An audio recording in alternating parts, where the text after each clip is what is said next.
Pessoal, muito obrigado a todos por estarem aqui conosco. Uma honra receber todos vocês. Meu agradecimento especial aqui ao Daniel, aos professores que estão apoiando o evento.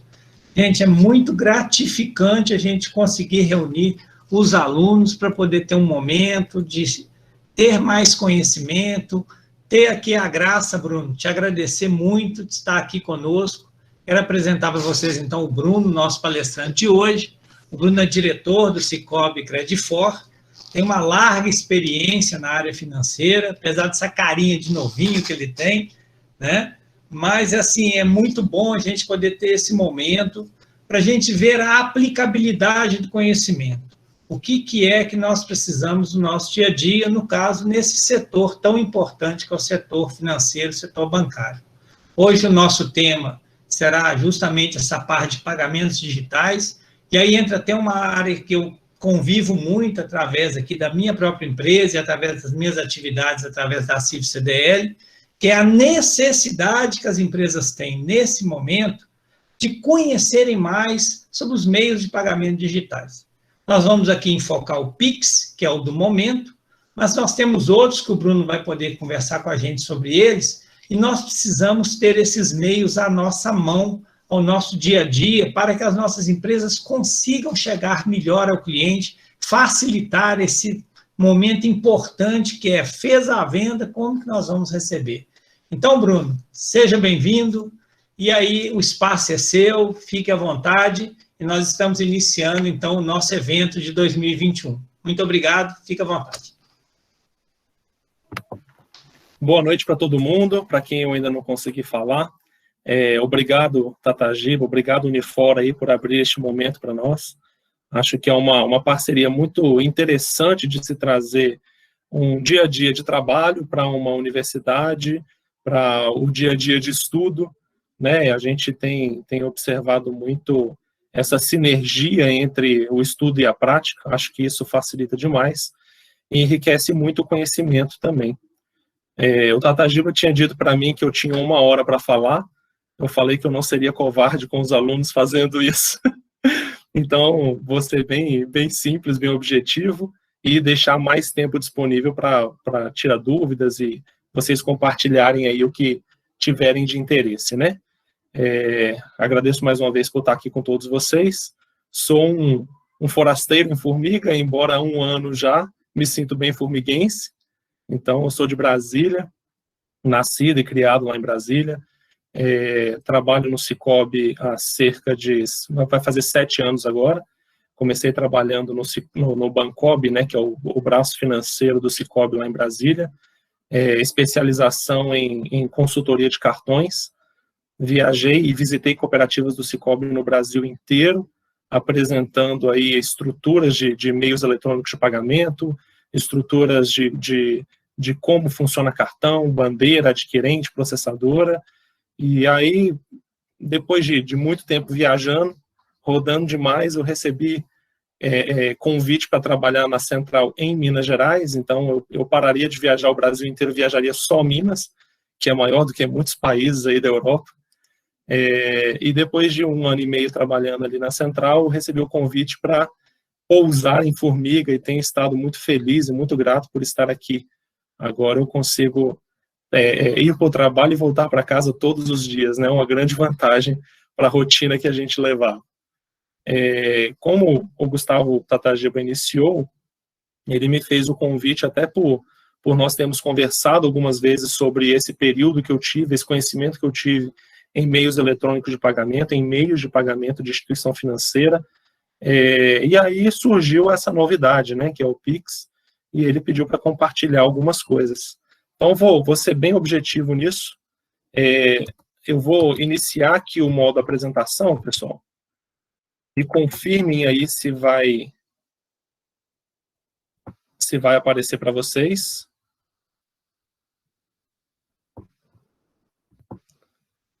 Estou compartilhando a minha tela normal agora, vocês estão conseguindo visualizar aí? Perfeito, Bruno. Tá ótimo.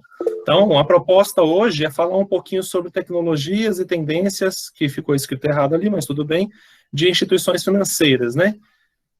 Bom, de uma forma resumida e objetiva, como eu falei no início, para deixar mais tempo para vocês falarem, nós temos uma origem de conhecimento em pagamentos, né? Tirando escambo e tudo que veio antes disso. Nós temos lá o papel moeda, que estruturou e ajudou por muito tempo compra e venda de produtos, né? Então, o papel moeda gerou isso, veio cédula de papel, moeda, nós tínhamos aí, nos tempos mais antigos, moedas em prata, em ouro, que eram lastros de pagamento. Então, isso era a representatividade real da riqueza. Depois nós tivemos as moedas e cédulas feitas com valor de face, onde os países, né, as economias dos países, tinham aí um lastro que ainda era muito lastreado em ouro ou outras riquezas naturais. E partimos para uma economia um pouco mais globalizada, que começou a usar o papel moeda e entrar no que nós vimos hoje para outros meios de pagamento. No Brasil, saindo do papel moeda, veio uma grande inovação, né, que foi o cheque. E aí, pelo que eu vejo da idade média da turma aí, tem gente que nem sabe preencher um cheque, nunca nem deve ter preenchido um, né, fica naquela dúvida, como que eu vou fazer, para que serve? Mas imaginando um mundo com alta inflação, um Brasil, né, com alta inflação igual nós tínhamos, e que às vezes a quantidade de papel moeda era muito grande para um pagamento, embora eu seja novo, né, estou com 34, fazer 35 anos esse ano, eu lembro muito da minha mãe preenchendo cheque de 3 milhões de cruzeiros, né? Então, para você fazer um pagamento em dinheiro de 3 milhões de cruzeiros é muita coisa. Então, o cheque veio como uma grande evolução aí no mercado financeiro brasileiro, veio no mercado mundial, mas a gente está falando especificamente do brasileiro agora, e era uma ordem de pagamento, né? Então, a pessoa portadora do cheque, ela preenchia o valor, assinava, entregava ao vendedor, e o vendedor pegava esse cheque e ia na instituição financeira, a princípio só na instituição financeira emitente do cheque, depois que veio essa compensação interbancária, ele levava o cheque lá e aí recebia a informação se a pessoa tinha capital ou não para pagar aquele cheque. Então, olha que loucura, né? Eu entreguei o produto já saiu da minha loja, o cara me deu um cheque. No Brasil ainda tem a cultura do cheque predatado, né? Um cheque para daqui 30, 60, 90, 120 dias, e às vezes eu vou descontar o cheque está sem fundo, não tem saldo na conta para pagamento, o produto já foi vendido, já foi entregue, em alguns casos já foi consumido, e eu ainda estou com um problema na mão para receber. Evoluindo aí do período do cheque, os bancos conseguiram, pelo SPB, né, Sistema de Pagamento Brasileiro, lançar DOCs, que foi um grande avanço também, né? O que é essa transferência eletrônica em DOC? Você dava uma ordem de transferência no sistema, ela rodava na virada do dia, troca de arquivos entre um banco e outro, criptografado, troca de informação, vou confirmar esse DOC tem saldo, posso liberar o pagamento, e o dinheiro no dia seguinte cai na conta de outra pessoa. E hoje a gente ainda utiliza o DOC para isso, né? Nós ainda utilizamos cheque, ainda utilizamos DOC também, cheque já caiu bastante em desuso, como eu mencionei, eu sou de Brasília, e lá em Brasília você praticamente não vê mais cheque, mas eu já percebi que em Formiga a cultura é outra, a região interiorana você ainda conhece muitas pessoas, você ainda tem uma proximidade muito grande, você sabe quem é a pessoa. Eu até brinco com a equipe no Sicoob e falo, olha, aqui você avalia um associado sabendo quem é ele, pai, mãe, irmão, tudo que ele movimenta, o tipo de negócio dele. Então, assim, você tem uma gama de informação muito maior do que só um cadastro, né? Então, nos grandes centros, o cheque caiu em desuso, o DOC ainda existe, lançaram também, por volta dos anos 80, ali no Brasil, a opção de boleto de cobrança, que também foi um grande avanço de pagamento, mas ainda com as suas limitações. Inicialmente, você só podia pagar um boleto no banco que ele foi emitido. Algumas pessoas podem lembrar disso aí em conciliações bancárias.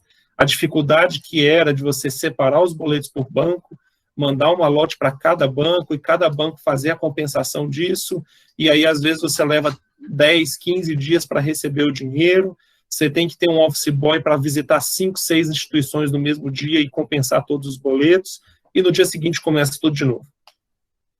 E ali já mais adiante, né, nos anos 80 ainda, começaram a surgir os meios eletrônicos de pagamento. E foi um grande avanço, né? Um grande avanço em relação a cheque, em relação à transferência eletrônica, a boleto de cobrança, mas um grande avanço que avançou em engatinhar, caminhar, depois começou a correr. Então, meios eletrônicos de pagamento é uma área até que eu me aprofundei muito mais no meu estudo, no meu conhecimento, na minha experiência em instituição financeira. Então, é muito interessante você lembrar o histórico de como os cartões vieram, né?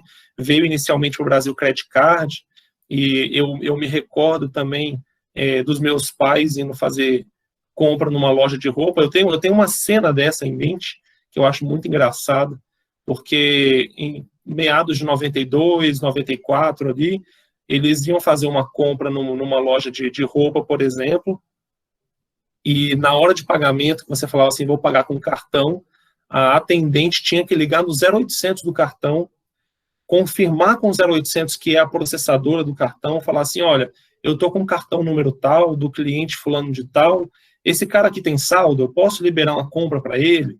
E aí você cadastrava todos esses dados numa ficha manual. Quando a atendente falava, olha, tem saldo, pode liberar o pagamento, você anotava num campo específico da ficha manual o número do código de pagamento, de autorização, e aí você liberava a pessoa para sair com as compras dela, né?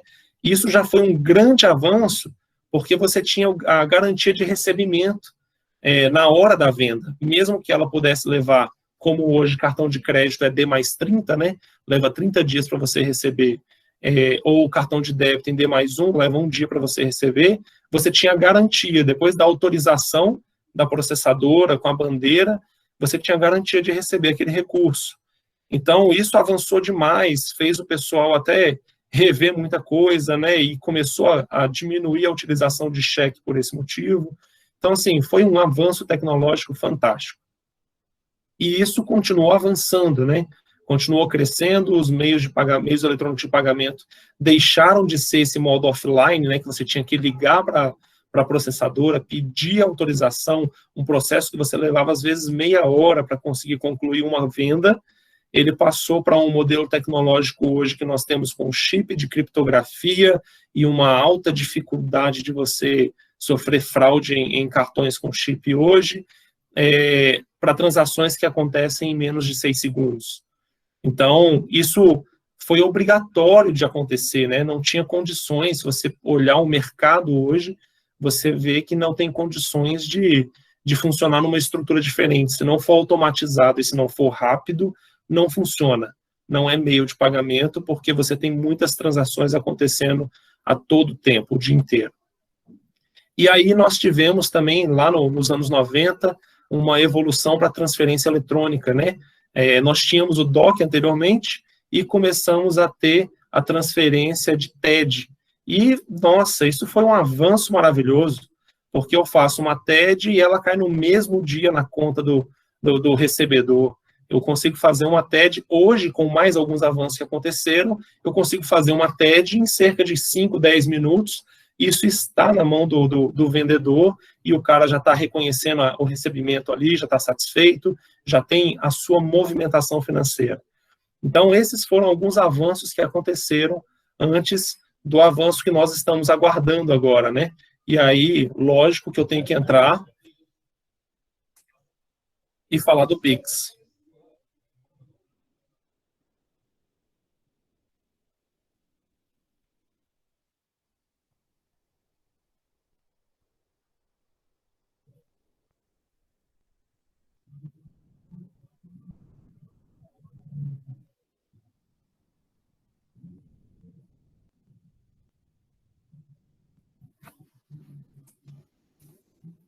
E aí eu trago esse videozinho alusivo aí do Cicobi Credit For sobre o Pix.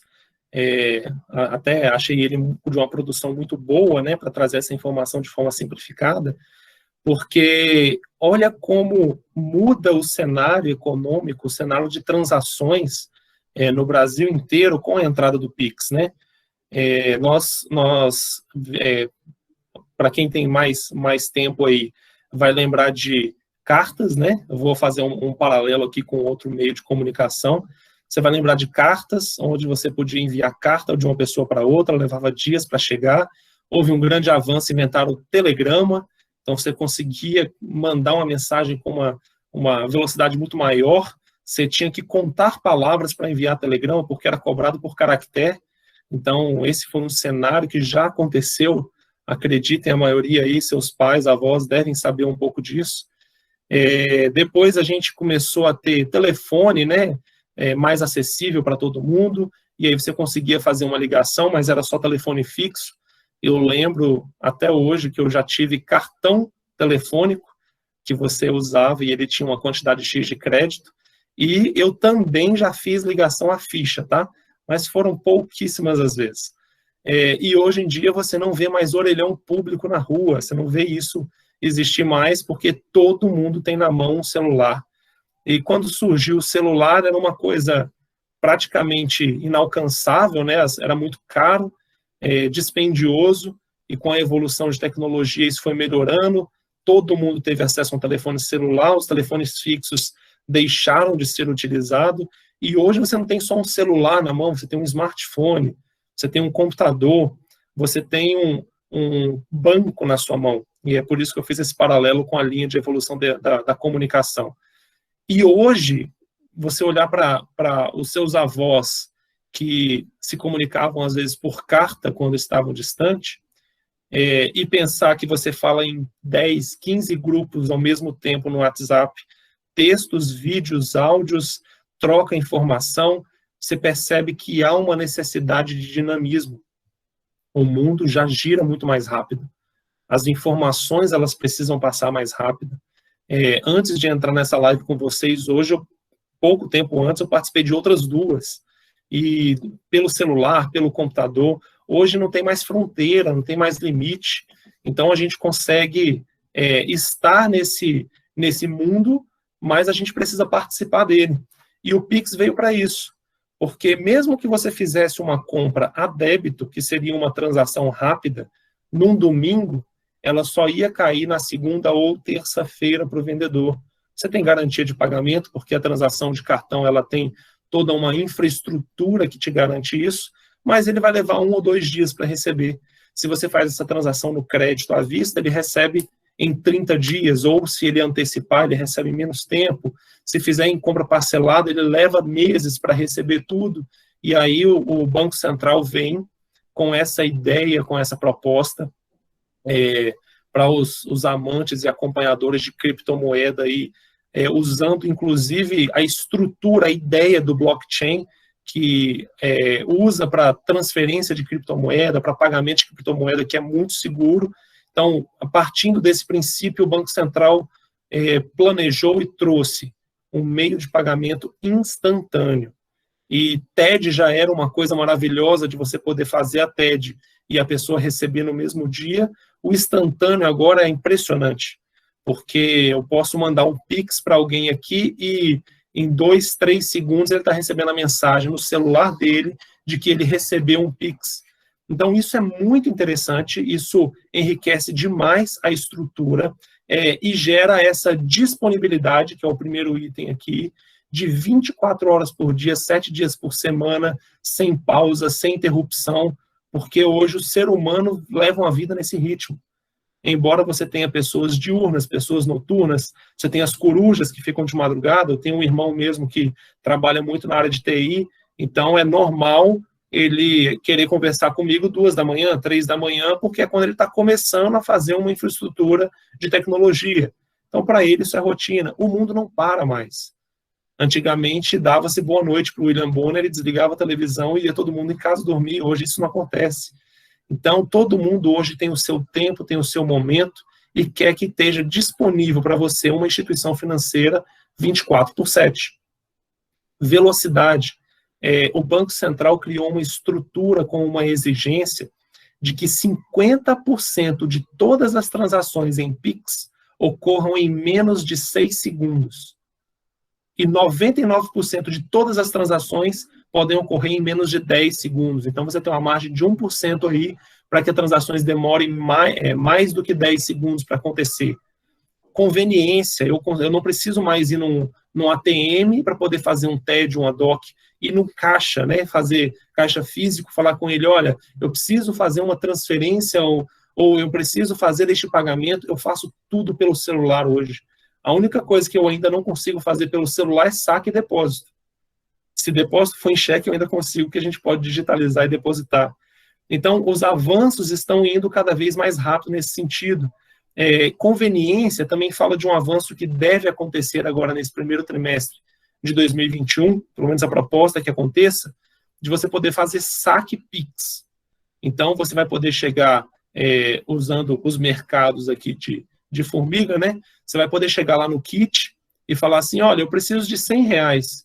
Aí o caixa do kit libera um QR Code, você faz a leitura, ele debita automaticamente os R$100 da sua conta e você tira do caixa dele ali R$100 e sai com o dinheiro na mão.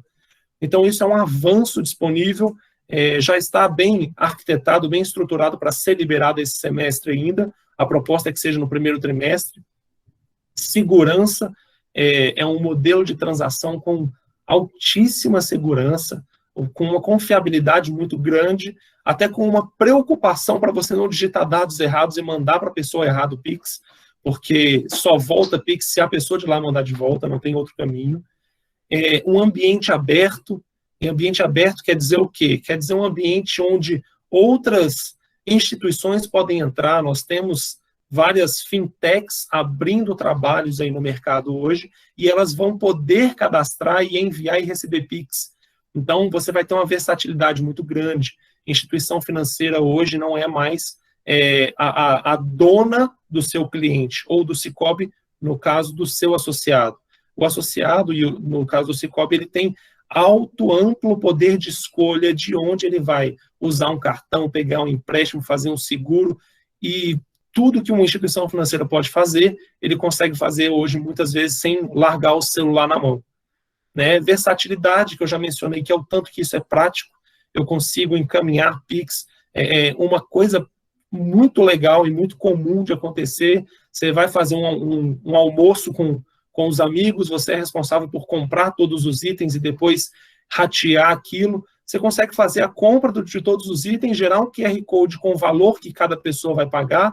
Então, eu rateei, deu R$50 para cada um, eu gero um QR Code com o valor nominal de R$50, mando para o meu grupo do evento que eu vou participar, e aí cada um faz a leitura daquele QR Code e já transfere automaticamente os R$50 para a minha conta. Isso é facilitador. Você entra num restaurante, e eu acho que tudo isso evoluiu mais rápido nesse ano de pandemia, porque criou-se essa necessidade. Você entra num restaurante com 50 mesas ocupadas, e você pede a conta, e mais 10 mesas pedem a conta. É comum você ver as mesas no restaurante, a pessoa esperando, algumas vezes até com impaciência, com um cartão na mão, porque o garçom tem que vir com a maquininha que está na outra mesa e ele precisa trazer a maquininha para fazer esse pagamento. Você pode hoje deixar um QR Code da conta do estabelecimento do restaurante para você, dentro do cardápio, dentro do totem que fica em cima da mesa, e aí na hora que você termina, que pede a conta, você faz a leitura daquele QR Code, já fez o pagamento, levanta e vai embora. Você não precisa mais ir a um caixa para isso, esperar a maquininha chegar para você, e tudo isso agrega uma quantidade de informação muito interessante, porque você vai conseguir, o estabelecimento, um restaurante, um supermercado, conciliar essas transações com o recebido já em conta. Então, isso facilita, agiliza, é seguro, é moderno, é novo, é o amanhã hoje. E não tem volta, é um caminho sem volta. Você não tem como mais viver num Brasil que não exista Pix. A gente está falando de 6 meses aí da estrutura funcionando efetivamente, e você já sabe que tem várias pessoas fazendo Pix. E aí vai uma brincadeirazinha, né, que até saiu uma reportagem esses dias, Pix virou ferramenta até para cantada, né? Você pega o telefone da menina, manda um Pix para ela, e na mensagem de Pix você pode deixar lá registrado, você quer sair comigo hoje? E aí quando ela recebe aquele crédito, ela já vê o convite pode aí até facilitar, né? Pode ser uma ferramenta para alguém ter alguns avanços aí que estão mais difíceis. Pessoal, eu encerro aqui essa parte da minha fala. Falei até um pouco rápido, tentando ser bem objetivo e tentando também manter vocês aí com a atenção ligada, e abro o momento agora para vocês falarem, discutirem, perguntarem, fiquem à vontade, estou disponível aqui para isso.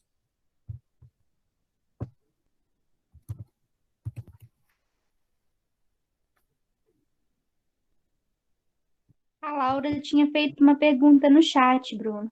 Ah, ok. Como eu estava com compartilhamento de tela, eu não vejo o chat, tá? Então, deixa eu pegar aqui um apoio para abrir o chat.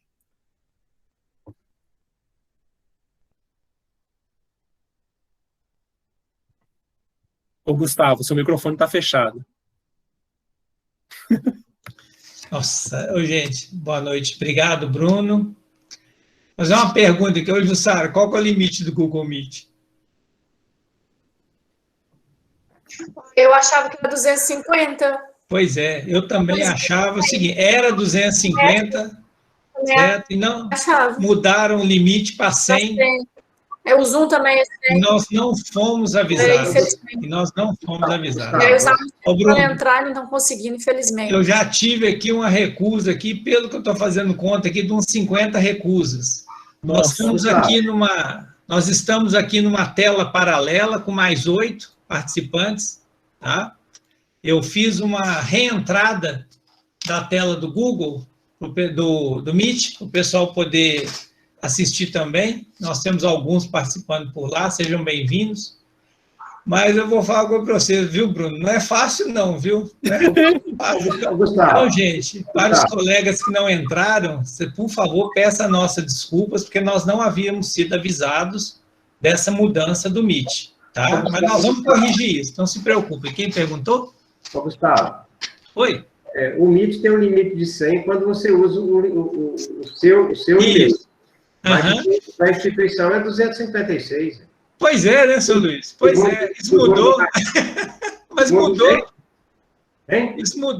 Isso mudou. Acabei de pedir enquanto o Bruno estava apresentando aqui, viu, Bruno? Desculpa, você vê que eu estava assim meio sério aqui, mas eu estava correndo atrás junto com o Daniel para a gente ver o que fazer. Ô, Luiz. Faz parte do nosso novo modelo de comunicação, Gustavo. Isso é normal. Pois é, o Google Education, seu Luiz, mudou e nós não fomos avisados, certo? O limite dele é 100. Agora, o Google Enterprise Education, que não é a nossa plataforma, é que é 250. Mas, ó, gente, vamos lá, quem está aqui... Essa é a velha frase, quem chega primeiro bebe água limpa, viu? Ô, Bruno, você conseguiu localizar a pergunta da Laura? Consegui, eu achei a pergunta dela aqui e eu confesso que eu já esperava que fosse essa a pergunta, porque é a pergunta de todo mundo, né? O Pix, ele faz algum registro com Receita Federal? Né? Então, é o medo de todo mundo que movimenta qualquer valor, né? Pessoal, deixa eu tranquilizar e preocupar todos vocês. Receita Federal hoje, ela só não sabe o que passa na sua conta por CPF pontualmente porque ela não quer.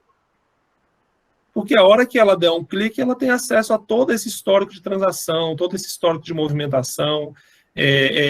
Para vocês entenderem, existe uma lei e uma regra muito rígida sobre prevenção à lavagem de dinheiro.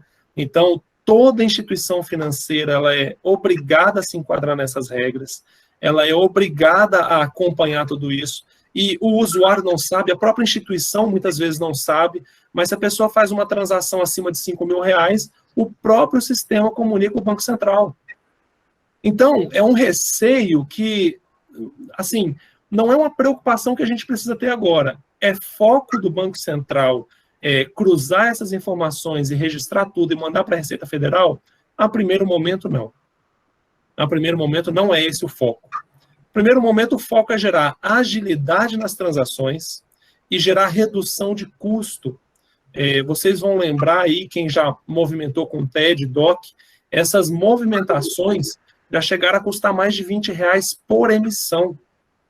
Então, eu lembro que você ia fazer um TED, um DOC, você falava assim, nossa, eu tenho que ter um saldo a mais para poder fazer isso, porque o banco vai debitar R$20 da minha conta. E eu posso trazer um pouco de valores dentro do Sicoob, porque é a instituição que eu atuo e eu vou ter mais proximidade com isso. O Sicoob hoje trabalha com o TED DOC na casa de R$ 8,50. Então já reduziu demais o preço disso, porque a infraestrutura de SPB reduziu os custos.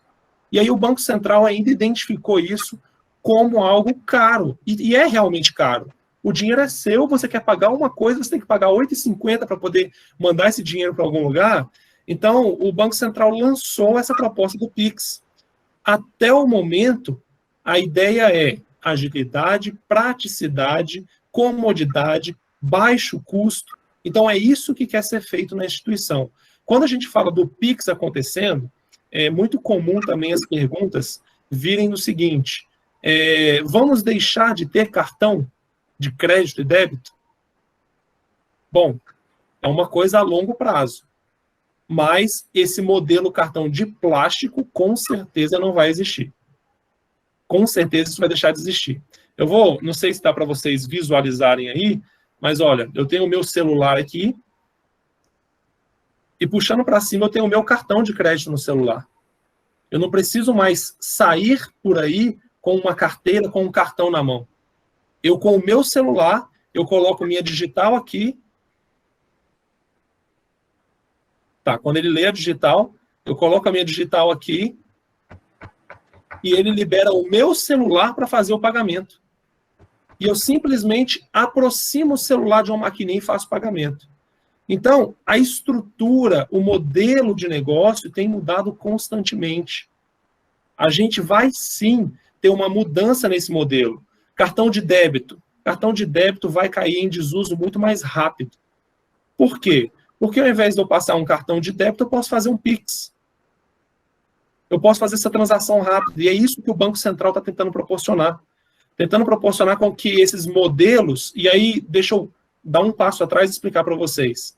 Por que uma estrutura em cartões ela custa caro para o lojista e muitas vezes para o portador de cartão também? Porque quem é portador de um cartão, ele paga anuidade do cartão, muitas vezes, hoje já tem vários planos aí de isenção e desconto e tudo mais, mas ele paga anuidade do cartão, e quem é o vendedor, ele paga uma taxa em cima da transação que acontece no seu estabelecimento. Agora, olha o que acontece por trás de uma transação de cartão. Vou falar de uma transação débito, que é equiparar ao Pix. Quando eu passo um cartão de débito, eu espeto o meu cartão dentro da maquininha, a maquininha faz um reconhecimento da criptografia do chip do cartão, manda essa informação para a bandeira que vem no cartão. A bandeira, ela funciona internacionalmente. Então, você pega uma Mastercard, por exemplo, essa comunicação vai lá para os Estados Unidos para validar se aquele cartão existe realmente, se aquele número é correto. Aí, da bandeira, ele envia essa comunicação para processadora aqui dentro do país. Né? No caso do Sicoob, nós temos uma processadora própria chamada Cabal. Então, ele vai para a nossa processadora, da processadora ele manda para o banco emissor do cartão para verificar se tem saldo na conta para fazer o débito, e aí ele devolve essa transação, passando por todos os participantes dela, confirmando, tem saldo, a processadora, ela valida várias coisas, inclusive com verificação de possível fraude, e fala, olha, a transação é legítima, a bandeira valida e fala, o cartão é legítimo, chega na maquininha e fala, transação autorizada. Tudo isso que eu falei acontece em menos de 6 segundos. Se eu levar mais de 6 segundos, ele dá time out, derruba a sua transação, você tem que tentar de novo.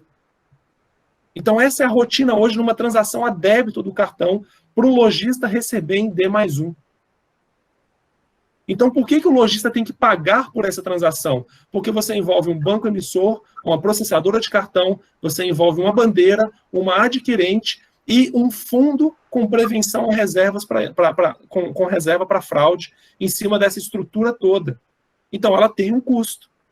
Quando você migra uma transação débito para o Pix, você vai de conta a conta. Você não tem nenhum intermediador nessa transação. Então, transforma o modelo de transação muito mais rápido e muito mais barato. Então, quando você vem para uma pergunta de é a intenção do Banco Central ou da Receita Federal cruzar dados do que passa na minha conta? Não é a primeiro momento. Se ele quiser fazer isso, ele já tem essas informações na mão. Ele já tem isso. Então, a qualquer momento, se a Receita Federal quiser cruzar tudo que passa na sua conta, ela consegue fazer. Ela não faz porque não é o foco agora, não é a infraestrutura necessária. Então, a gente tem que entender o Pix como uma ferramenta facilitadora. Não é o foco, não é isso que eles querem no momento, pode ser que no futuro facilite muito. Alguns contadores, até eu já conversei, eles já comentaram, falaram, Bruno, daqui a alguns anos a Receita Federal não vai te pedir para declarar imposto de renda, ela vai te pedir para assinar o seu imposto de renda. E aí, se você quiser retificar alguma coisa, você faz. Então, isso já existe, essa estrutura, se for necessária, é possível já ser aplicada. Só não é o interesse no momento. Ô, Bruno, posso fazer uma pergunta aí? Fica à vontade, Luiz. Olha, é o seguinte, o Pix ele veio para facilitar, é lógico, facilitar tanto para o usuário quanto para as instituições também. Elas tiraram também o pessoal da fila, aqueles pagamentos que eram autenticados em caixa. Isso, o Pix está revolucionando isso aí. Agora eu te pergunto, por que então que ele entrou, é de graça, e agora vai passar a ser cobrado? Já tem um estudo lá que ele vai ser cobrado. Por que então que as instituições financeiras que são beneficiadas com isso não bancam esse custo para os usuários? Vou fazer só um parênteses, Luiz, que a Larissa fez uma pergunta aqui sobre habilitar o cartão no celular. Eu posso responder isso posteriormente, porque isso envolve muito o operacional do Sicoob, e eu acho que o foco aqui é a gente trabalhar um pouco do geral, né, dos meios de pagamento. Mas você tem que ter o Samsung Pay, tá, dentro do seu celular. Depois a gente pode trocar informações para fazer isso passo a passo. Só porque senão vai chegando pergunta, daqui a pouco eu não consigo ler nenhuma ali. Respondendo ao Luiz, a estrutura do Pix ela é muito mais barata, realmente. A ideia de custo para isso não é necessariamente um custo para todo mundo, tá? A princípio, desde que foi lançado o Pix, existia já a proposta de cobrança sobre isso. Só que por um critério até de pilotagem de projeto, né, não foi cobrado nem do emissor, nem do recebedor do Pix. E a ideia do Banco Central, pelo menos até o momento, é que isso aconteça apenas para o recebedor, que for recebedor, provavelmente instituição financeira, ou comerciante. Então, aquele que esteja recebendo um Pix por pagamento de algum bem ou serviço que ele negociou. Tá? E por que haveria, e por que existe essa questão dessa cobrança?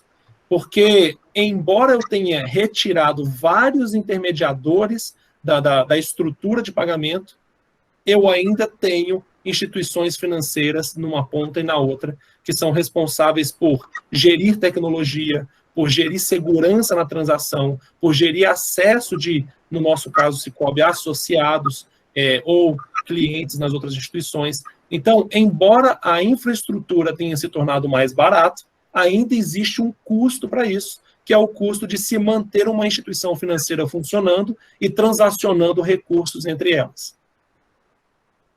E aí, quanto à pergunta se uma instituição financeira pode ou não assumir essa despesa, a instituição financeira ela não pode trabalhar no negativo. Ela precisa cumprir e pagar as suas despesas. E certamente vão existir planos para que, eu tenho um cliente, um associado, no caso do Sicoob, que tem um relacionamento maior comigo, que ele realmente movimenta comigo, eu vou dar um benefício de desconto para essa pessoa. Eu vou dar um benefício de isenção, alguma coisa nesse sentido, porque eu estou trazendo mais dessa pessoa para dentro da minha instituição. E nós já trabalhamos assim hoje. Nós já trabalhamos nesse modelo, por exemplo, como eu mencionei do cartão de crédito, nós temos cartão de crédito com anuidade, que ela é facilmente isentada se o associado movimenta aquele cartão. Então, quanto mais relacionamento eu tenho com a instituição, mais benefícios eu tenho dentro dela.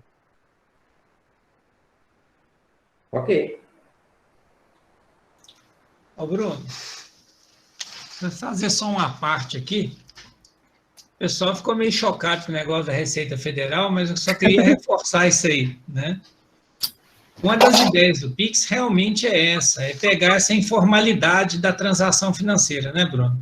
Como? Isso, facilitando o acesso a ela, né? Oi, estão me ouvindo agora? Estou ouvindo. Ouvindo? Melhorou? O que eu estou explicando é o seguinte, a minha turma que está aqui do 5º período, por coincidência, Bruno, nós acabamos de fazer um trabalho em cima disso, da análise de como funciona o cruzamento de dados na Receita Federal. Nós pegamos um case para destrinchar e discutimos a respeito disso aí. O Pix é para isso, é para pegar essa informalidade na transação financeira. Como que isso funciona?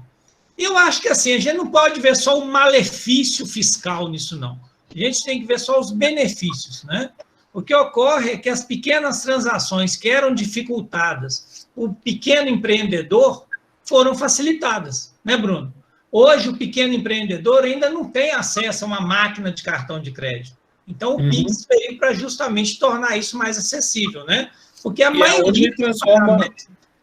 É onde tem naquele slide que eu mostrei a acessibilidade, né? Eu estava vendo em uma comunicação hoje algumas informações, não sei se vocês conhecem, uma empresa de aplicativo chamada Rappi, né? Que você consegue comprar coisas em um estabelecimento e vai uma pessoa lá, busca para você e traz. Então, a proposta dessa empresa é o quê? Eu tenho um restaurante de pequeno porte que não tem condições de pagar um motoboy, eu tenho essa empresa aqui que manda buscar lá no meu restaurante e entregar para a pessoa, por conta do comprador. Então, essa estrutura do Pix vai facilitar demais isso. Porque você consegue, hoje você já consegue fazer vendas, por exemplo, no Instagram. Você consegue postar lá uma roupa que você venda na sua loja e lá no link embaixo a pessoa consegue clicar e já fazer o pagamento, inclusive com cartão. Só que para isso ainda existe um gateway de pagamento que passa pela adquirente, pela maquininha. Embora não seja física, ela é virtual, ainda passa por ali, a transação ainda precisa de uma bandeira, precisa de um cartão, de uma estrutura de garantia de crédito para que isso aconteça. E aí você olha pequenos empreendedores, isso sai muito caro. E aí você tem o Pix hoje que você pode simplesmente disponibilizar um código de barra. Você quer pagar? Olha o código, desculpa, código de barra não, o QR Code. Você quer pagar? Olha o meu QR Code aqui, você faz o pagamento e eu te entrego o produto. Então isso é muito dinâmico, muito rápido. Ô Bruno, assim, sua opinião, certo? Uma questão que eu acho interessante, quando eu vejo vídeos da China, é que parece que o mercado chinês acostumou muito bem com o QR Code. E aqui nós não acostumamos. Existe algum estudo aí de você sobre isso aí? Por que ainda não tem tanta exposição de produto com QR Code? Porque um dia desses, por exemplo, eu estava assistindo um vídeo sobre o mercado de alimentos, nesse mercado que a gente tem, igual tem as feiras aqui, né, que a gente chama de feira aqui em Formiga, e assim, o pequeno produtor rural, ele naturalmente ele tem QR Code para todas as frutas, verduras que está na banquinha dele ali, justamente para o chinês chegar, já pagar, já levar tal. E eu não vejo isso começar aqui no Brasil. O máximo que eu já vi hoje é a PicPay usando o QR Code. Mas eu não vejo mais do que isso. Tem alguma questão sobre isso aí? Eu acho que o avanço nesse método de pagamento, né, seja por leitura de QR Code ou até por um cartão de aproximação, pelo aplicativo no celular e tal, se dá muito pelo receio da formalidade, como já foi dito anteriormente. Muitas pessoas evitam isso, né? Eu aqui em Formiga mesmo, eu já visitei estabelecimentos que eu falei, cara, você passa cartão? Não, eu não passo, porque tem que registrar nota, porque aí gera movimentação bancária e não sei o quê. Então, a gente precisa entender o quanto eu quero crescer. Porque o Pix, ele é uma ótima solução, assim, a solução perfeita para o cara mínimo ali, o produtor totalmente independente, individual, que ele quer ter um acesso a algo mais barato. Então, estou falando na parte comercial, tá? Ele é ótimo para transação de pessoas também, mas na parte comercial ele é ótimo para o cara que quer o acesso mais barato à coisa. Mas esse cara que quer o acesso mais barato às coisas, às vezes ele acha caro pagar R$1.000 de imposto de renda. Só que se ele paga R$1.000 de imposto de renda na empresa dele, é porque o faturamento dele não é mais aquele faturamento mínimo.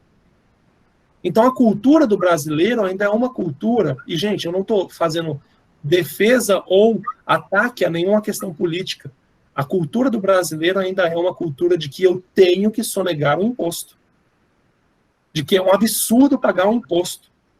Eu concordo que o imposto no Brasil ele não é bem aproveitado. E eu costumo dizer para vários amigos o seguinte: o problema do Brasil não é a alta alíquota de imposto, porque isso o brasileiro já está acostumado a pagar. O problema do Brasil é a falta da aplicação correta dessas alíquotas. Se fosse aplicado tudo de forma correta, o Brasil seria um país de primeiro mundo, com excelente qualidade de vida, mantendo a mesma alíquota de imposto que a gente paga hoje, que já é altíssima. Então, quando as pessoas têm tanto receio assim de se formalizar, elas acabam se blindando e se bloqueando muito para crescimento. Uma experiência muito evidente disso foi nesse ano de 2020, com a pandemia. Quem tem algum comércio, quem mexe com contabilidade, vai saber bem disso, que foi lançado o Pronamp, que foi um programa de apoio ao empresário. E essa linha do Pronamp, ela beneficiou quem era o mais formal possível. O agente autônomo, que nunca declarou movimentação nenhuma, que nunca declarou nada, não teve acesso à linha de crédito mais barata que foi gerada no Brasil. Essa linha de crédito foi mais barata do que a linha de crédito rural. Então, as pessoas precisam amadurecer o pensamento e entender que fugir da formalidade, ele pode me limitar no crescimento. O Brasil já cresceu muito, muitas pessoas, e a gente sabe de histórias de pessoas que cresceram exorbitantemente. Eu conheço pessoa que ganhava mais de 1 milhão por mês na informalidade.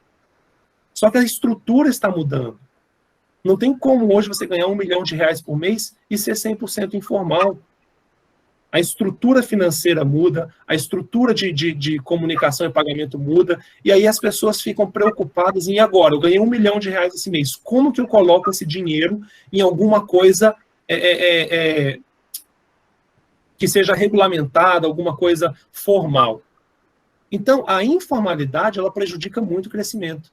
Eu entendo que para se iniciar tem muita dificuldade, mas quanto antes nós partimos para entender o nosso processo, que é um outro problema também, as pessoas querem abrir MEI para vender 50 mil por mês, então a pessoa não parou para fazer um estudo de viabilidade, um estudo da sua empresa e falar, vale a pena eu abrir um MEI, ser faturado errado, correr risco de tributação errada, de multa, não vender o que eu tenho capacidade de vender, só porque o MEI é de graça?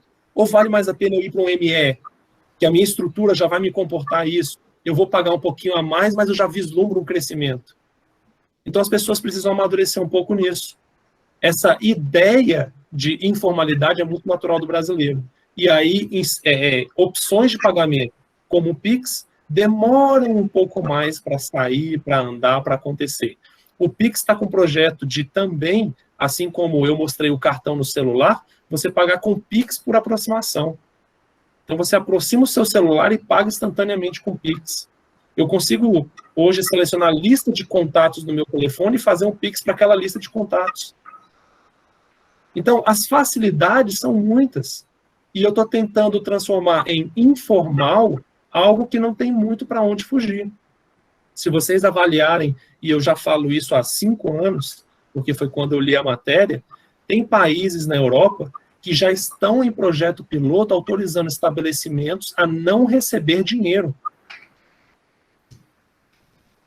Então ele autoriza um restaurante X a servir alimentos e colocar a plaquinha, não aceitamos dinheiro, eu só aceito pagamento por meio eletrônico. Por que que isso está acontecendo? Gente, custo de papel moeda é muito alto. Fraude de papel moeda é muito alto. Explosão de caixa eletrônico, roubo por causa de papel moeda é muito alto. Aí eu já parto para esse comentário, respondendo a pergunta, acho que do Tiago aqui, sistema de segurança do Pix. Quando você parte para os meios eletrônicos de pagamento, o sistema de segurança é muito mais robusto. Ele colocou aqui, por exemplo, sendo estudado algo para aumentar essa segurança, devido a muitos golpistas estão usando ele para aplicar golpes. Vou fazer uma outra explicação para vocês. Um golpista que aplica um golpe por Pix, ele fraudou a transação de Pix? Ele não fraudou a transação de Pix. Ele se aproveitou da ingenuidade do portador. E isso acontece num DOC, numa TED, num código de barra. Então, a fraude hoje, a gente precisa separar isso, segregar isso de fraude. Eu consigo invadir uma conta bancária e retirar dinheiro dela, isso é fraude. Agora, eu consigo ligar para uma pessoa, me passar por um ente querido dela que está sequestrado, pedir dinheiro, isso é golpe. E os golpes vão ficando cada dia mais criativos e as fraudes cada dia mais difíceis. Porque o nível de criptografia de informação, de exigência de segurança em cima das transações, aumenta constantemente. Então, quando eu olho para fraude em transação eletrônica, eu perco muito menos em fraude de transação eletrônica do que em roubo de rua, que a pessoa leva o dinheiro e acabou. Se a pessoa rouba a carteira hoje, ela vai levar um monte de cartão. E literalmente não tem R$1 dentro. Ô Bruno, não sei se você pode falar sobre isso. Tem alguma pergunta do pessoal aqui? Subiu mais uma aqui? Ah, ok. Não, é que acaba que não é uma pergunta, né? É só a questão do meio ambiente, que você transacionar eletronicamente, você realmente diminui muito, né, a emissão de vários resíduos no meio ambiente, tanto na produção quanto no descarte dos produtos. Bruno, eu não sei se você pode falar sobre isso, né? Porque eu desejo alguma coisa confidencial, mas só uma pergunta para você. Como que você pode hoje quantificar o volume transacionado em cartões numa cidade igual Formiga? Nós temos 60 mil habitantes, uma atividade econômica de comércio predominante, certo? Você tem algum dado sobre isso que você pode falar para a gente entender qual que é a dinâmica do uso de cartão na cidade do tamanho de Formiga? Você está aqui, né? Uhum. Estou aqui, tenho feito alguns levantamentos e alguns estudos em cima disso, tá?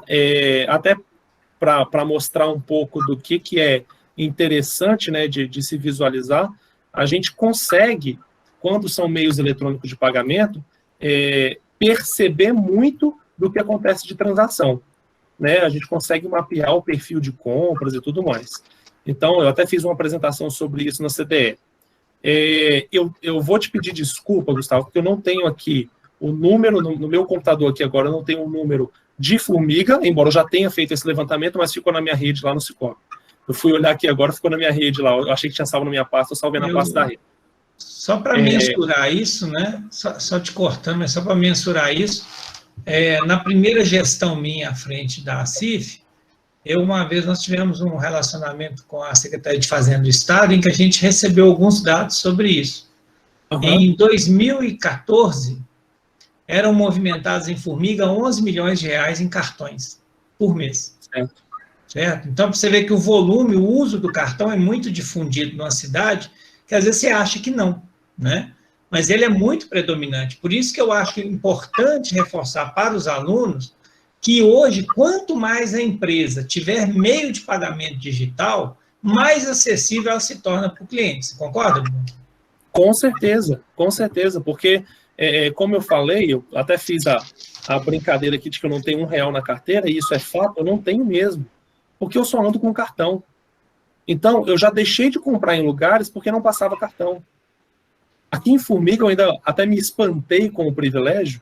Vou fazer uma propaganda dela aqui, né? A Neuci, lá do Chapadas Bi, ela é fantástica, a comida dela é muito boa, ela é extremamente carismática quando te atende, e no primeiro mês que eu estava morando em Formiga, eu fui lá, comi e olhei e estava lá, não aceita débito nem crédito. Aí eu falei, meu Deus, lascou, porque eu não tenho R$1 no bolso. Eu falei, vou pedir para ela para eu pelo menos descer aqui no Cicobi e sacar o dinheiro. Aí ela prontamente virou e falou assim, não, fica tranquilo, você transfere para minha conta, anotou no papel o número da conta e me entregou para eu transferir para ela. Entendeu? Então, chegando de Brasília, hein, Bruno? Que choque, hein? Comigo você ainda vê isso. Lá em Brasília, você não pega fiado nem com o pai e com a mãe. Entendeu? Então, quando a gente para de... E eu acho legal essa modalidade de já ter essa tecnologia toda, a gente fazer uma vídeo, né, com 100 pessoas e mais gente querendo entrar. Quando você pega e observa que você não está mais limitado ao município de Formiga, você expande os seus negócios para muito além. O Cicobi Credifora hoje, por exemplo, nós temos 7 agências. Nós temos 3 agências dentro de Formiga, nossa base, nosso ponto de origem, onde nós iniciamos, mas nós temos uma agência em Piauí, nós temos uma em Córrego Fundo, nós temos uma em Betim, nós temos uma em Belo Horizonte, e estamos expandindo. Eu tenho um associado da Paraíba. Esses dias eu estava vendo um relatório de associados, eu tenho um associado da Paraíba. A gente não tem mais limite territorial. Não existe mais a das contas digitais, não é isso? Só para o pessoal entender, porque hoje você tem a conta digital gratuita, não é isso? Exatamente, você consegue abrir conta pelo próprio aplicativo. Então, alguns casos são pessoas, por exemplo, esse caso da Paraíba, é uma pessoa que nunca morou em Formiga, mas conhece uma pessoa que mora aqui e indicou o Sicoob Credit For para ele. E aí ele gostou e abriu uma conta com o Sicoob Credit For. Então, quando a gente começa a olhar isso, eu menciono muito, porque a gente fala assim, eu, por exemplo, eu sou brasiliense, sou nascido em Brasília, mas eu não posso carregar o título de brasiliense. Hoje eu sou cidadão do mundo, eu posso ir para qualquer lugar.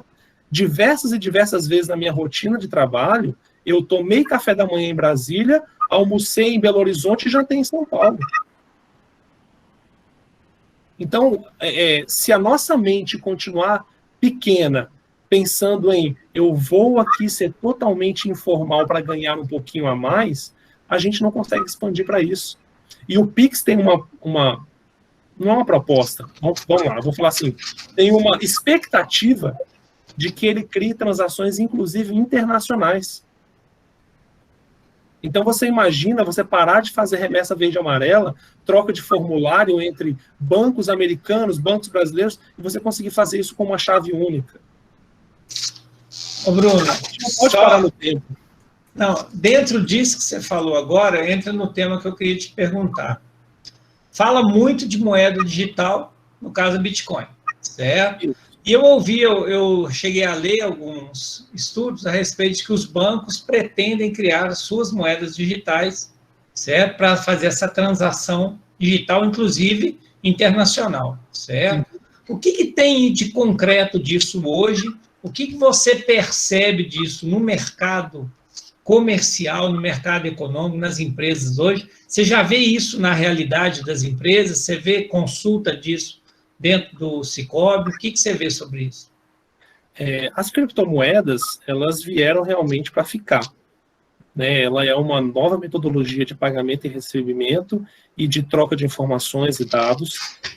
Já li muito sobre isso também, sobre essa estrutura de trazer criptomoeda para dentro da instituição financeira.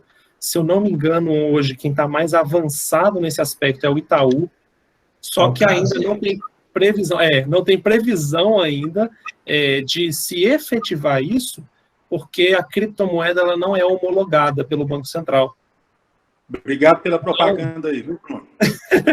eu tenho muita parceria com todo mundo, né? A gente tem que trabalhar junto. Então, o que acontece? A criptomoeda, e aí você, por exemplo, citou o Bitcoin ele é uma criptomoeda. Existem milhares e milhares de criptomoedas no mercado hoje. O Bitcoin ele já chegou numa estrutura que ele não gera mais novas criptomoedas. Ele só comercializa as que ele já gerou. E está num salto exorbitante aí de valorização dessa criptomoeda. E uma das ideias é que ele realmente você possa tomar um suco e pagar com criptomoeda. Então você pode sair do Brasil hoje, ir lá para a Inglaterra, na Europa, e falar assim, não, eu vou tomar um chá aqui da tarde e vou pagar com a minha criptomoeda da minha conta lá no Brasil e você não vai pagar tarifa nenhuma em cima disso. Lembrando que a Receita também não te pega. A Receita também não te pega, porque tudo é registrado no livro preto deles lá, né, no blockchain. CryptoBook. CryptoBook, exatamente. Então, hoje não tem. E é por isso, inclusive, que as instituições financeiras hoje não lançam criptomoedas, porque elas não têm homologação para trabalhar com ela. E é óbvio que na hora que o Banco Central homologar isso, haverá um meio de tarifar também. Muito bem. Pessoal, está aberto as perguntas aí. Jussara, fica à vontade. Carlos, Soluísio. Ô Bruno, primeiramente queria agradecer pelos esclarecimentos. E a minha dúvida é que você acha que futuramente aí as transações DOC, TED, elas vão acabar? Em virtude da Pix? Oi, Jussara, tudo bem? Tudo já. Obrigado por tudo. é uma coisa muito pessoal, né? Se eu falar assim, eu penso isso, mas pelo que a gente vem lendo nas matérias, é uma tendência de que se aconteça assim. Porque o Pix, ele naturalmente não é uma coisa rápida, não é uma coisa instantânea. O Pix é instantâneo, mas a mudança não é instantânea. Naturalmente vai acontecer isso. Porque por qual motivo você vai preferir pagar uma TED ou um DOC, que você tem um processo mais lento para que ele aconteça, ao invés de fazer um Pix, que é rápido, é instantâneo, é prático? Para você fazer um TED, você tem que pegar o nome da pessoa, o CPF, o código do banco emissor, que quase ninguém sabe o código do banco emissor um do outro, né? O careca aí que trabalha em banco vai saber metade deles de cor, e são quase 900. Mas é só a gente que trabalha nisso todo dia, porque o usuário no dia a dia não sabe isso de cabeça. Você tem que pegar o código do banco, agência, conta, CPF, e se um desses dados estiver errado, ele volta. E às vezes você leva até um dia, se você fizer um DOC, por exemplo, só no dia seguinte você descobre que você digitou lá um dígito da conta errado. Você faz um Pix, você puxa isso do seu banco de dados, da sua lista de telefone, você já manda um Pix. Você digita o CPF da pessoa, na hora ele já consulta a base do Banco Central e te traz a informação de quem é o portador daquele CPF e qual é a conta vinculada. Então, assim, se você olhar, não tem nem porquê mais uma pessoa usar TED ou DOC. Então, a tendência é assim, que eles deixem de existir, só não sei em quanto tempo, né? O cheque já era para ter deixado e até hoje ainda roda muito.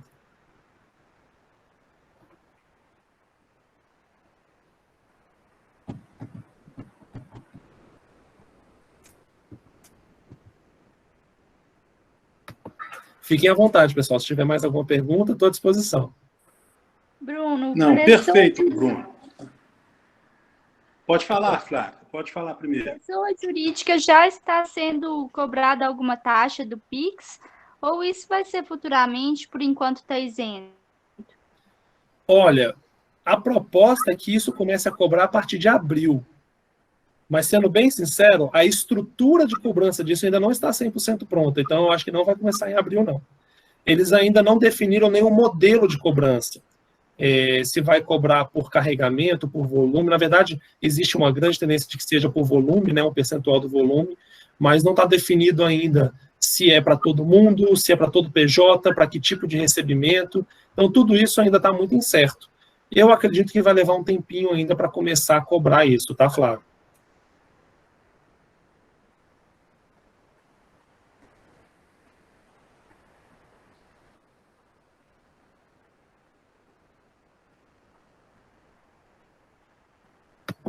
Seu microfone está fechado, Gustavo. Desculpa, pessoal, vocês fiquem à vontade se tem mais alguma pergunta. Eu estou salvando alguns aqui que estão entrando na sala alternativa aqui. Nós não estamos só com 100 não, viu, Bruno?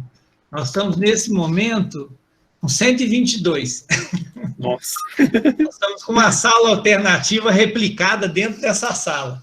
Eu vou te contar, o que eu acho mais legal em evento digital é o seguinte, né? Aquele dia, né, Jussara? A gente teve que trocar todo mundo de sala. Hoje a gente está replicando a sala, então nós estamos com 2 salas ativas nesse momento, Bruno. Legal, e sendo criativo para fazer isso, né? Rapaz, eu não sei, eu quero até fazer um agradecimento quem deu a ideia, porque na correria eu só vi a ideia, eu nunca fiz antes, falei, vou tentar. E deu certo, graças a Deus. Muito bem. Gente, alunos aí, pessoal, Tiago, tem alguma pergunta, Tiago?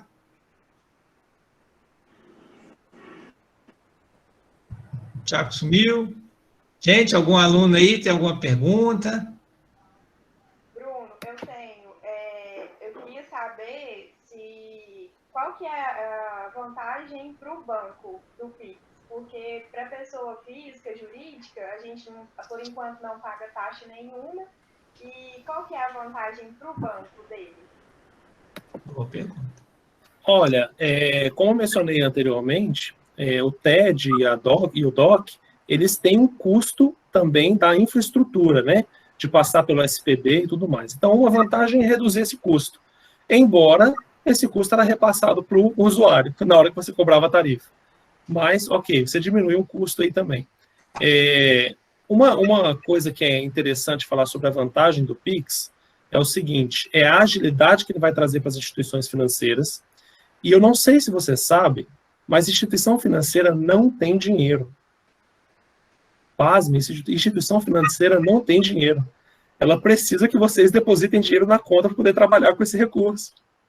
Então é por isso que surgiram tantas ações, tantas campanhas, para que vocês fizessem a chave Pix dentro de instituição A, B ou C.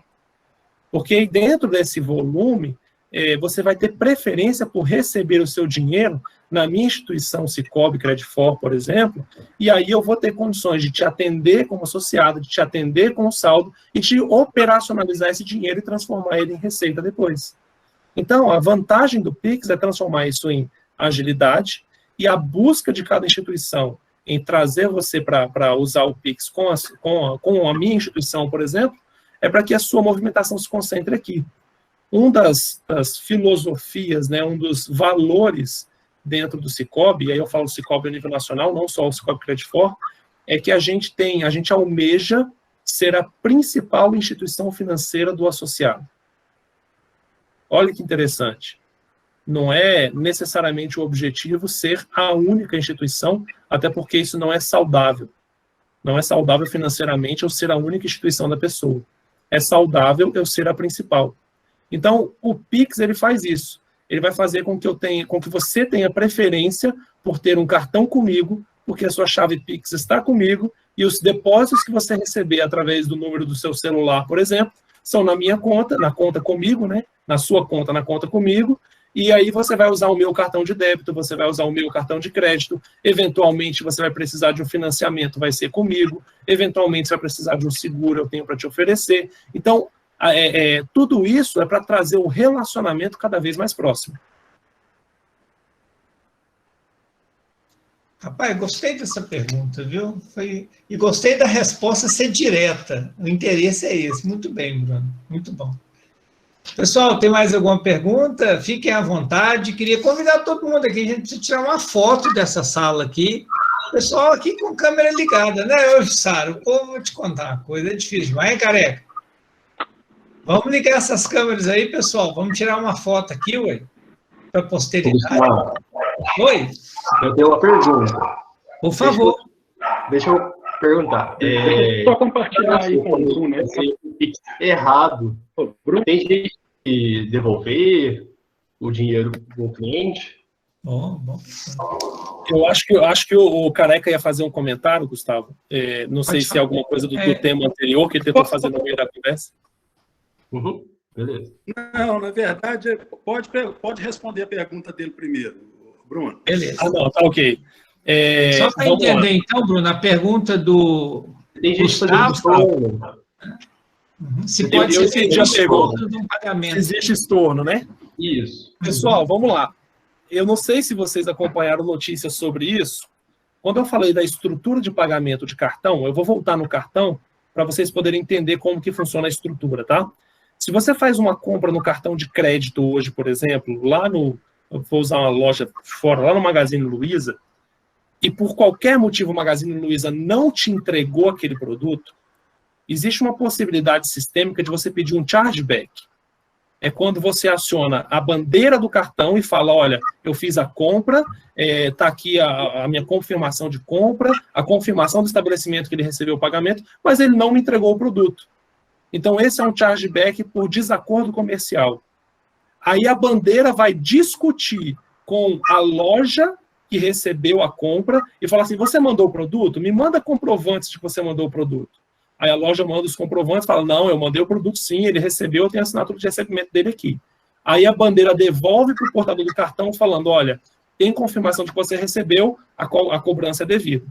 Agora, se em contrapartida a empresa vira e fala assim, olha, eu realmente não entreguei, eu tive um problema de estoque, tive um problema de produto, carga roubada, seja lá o que for, eu não entreguei. Aí a bandeira debita da maquininha de cartão da loja o valor da sua compra e devolve esse valor no seu cartão. Isso chama chargeback. É uma estrutura formada e arquitetada para meios eletrônicos de pagamento, cartão, adquirência e bandeira. ok? Isso já existe há muito tempo, já funciona perfeitamente, a gente já usou no Cicobi várias vezes, porque precisou, por causa desses desacordos, e é possível fazer isso até quando o produto vem quebrado. É burocrático, é trabalhoso, esse processo pode levar até 6 meses, mas é possível fazer. Assim que lançou o Pix, o Banco Central, ele é detentor das transações e da arquitetura de transação. Quando questionaram isso para o Banco Central, ele deu um pulo e falou, não, eu não posso ser responsável por isso. Eu não tenho condições de fazer uma transação a débito online, que eu tiro de uma conta e coloco na outra, e depois virar dessa conta que foi emitida e trazer de volta. Eu não tenho condições de fazer isso. Isso é inviável.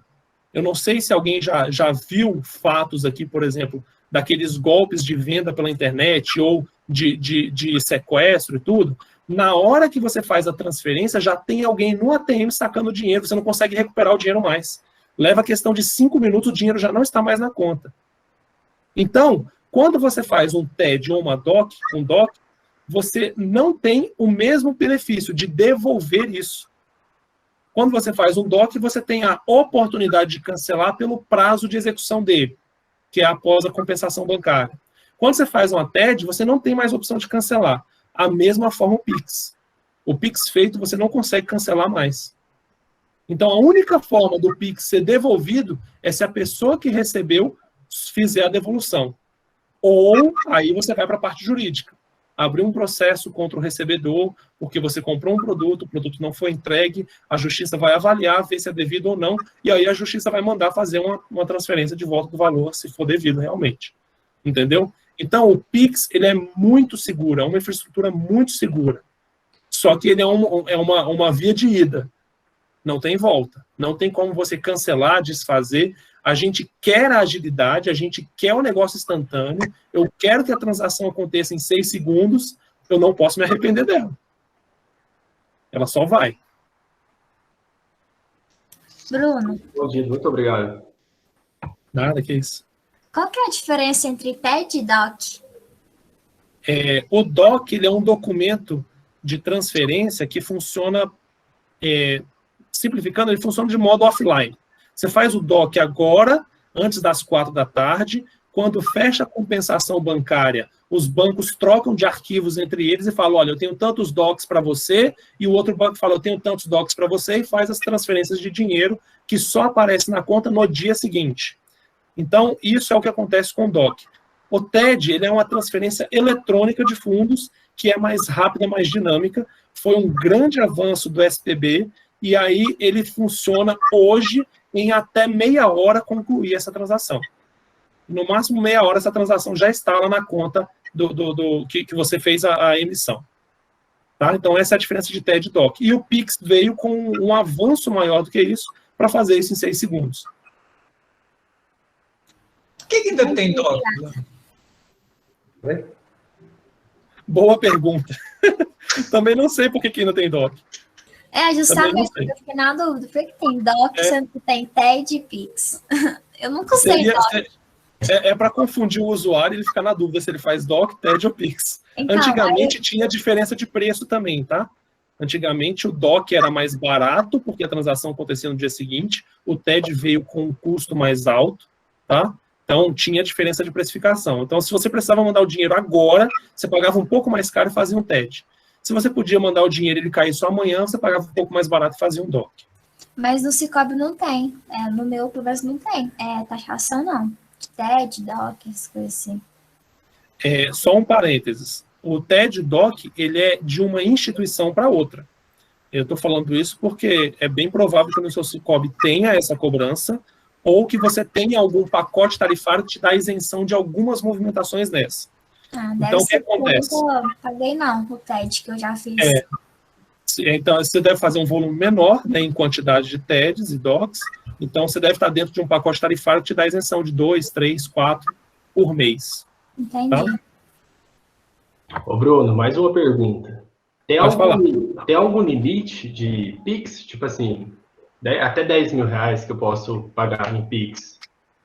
Ou não? Essa pergunta, ela é complementar. Não parte da palestra, não sei se foi falado. Não, fica tranquilo, fica tranquilo. Não se preocupe, pode perguntar e repetir a pergunta, que não tem problema não. Tá bom.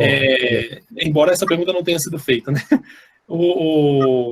A questão dos limites, ele funciona da seguinte forma.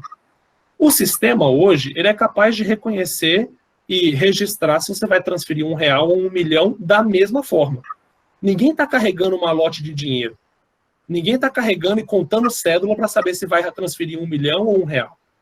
Então, a estrutura sistêmica é a mesma. O que impede você de fazer volumes maiores são metodologias de segurança. Então, dependendo do perfil que se tem dentro da instituição, você tem limites diários de transação. E isso é literalmente para a segurança do usuário. Vou dar um exemplo.